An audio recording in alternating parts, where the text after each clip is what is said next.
In today's video, I'm going to teach you how to easily group objects in Adobe Illustrator.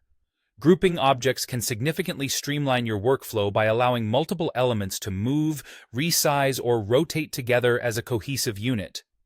This technique is particularly handy when working with complex designs or managing multiple layers of elements. We'll be using the powerful selection tool for this task, and I'll guide you through each step to ensure clarity and ease of understanding.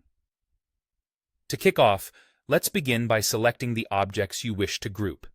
For this, you'll use the selection tool, which can be accessed by clicking the arrow icon in the toolbox or simply by pressing the shortcut key V on your keyboard.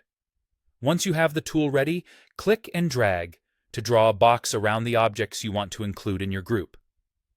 You should see bounding boxes appear around the selected objects, indicating they're ready for the next step. With your objects selected, direct your attention to the top of the screen where you'll see the menu options. Click on Object, and from the drop-down menu, select Group. This action groups the selected items, making them function as a single entity.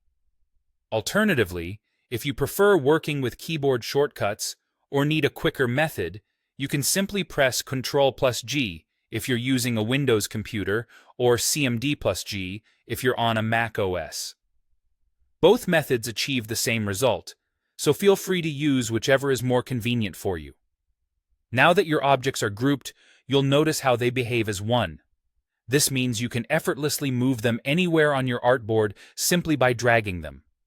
If resizing is your goal, click and drag any of the corner handles of the bounding box to scale them up or down uniformly.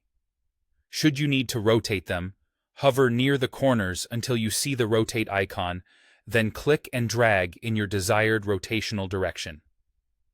Organizing elements in this manner not only simplifies complex designs, but also saves time, allowing you to focus on creating rather than managing individual parts. Remember, should you ever need to ungroup the objects, simply return to the menu, select Object, then Ungroup, or use the shortcut Shift+Ctrl+G on Windows or Shift+CMD+G on Mac OS. And there you have it, a simple, straightforward method to group objects in Adobe Illustrator, enhancing the efficiency of your design process. With practice, using these shortcuts and tools will become second nature, enabling a smoother and more dynamic creative experience.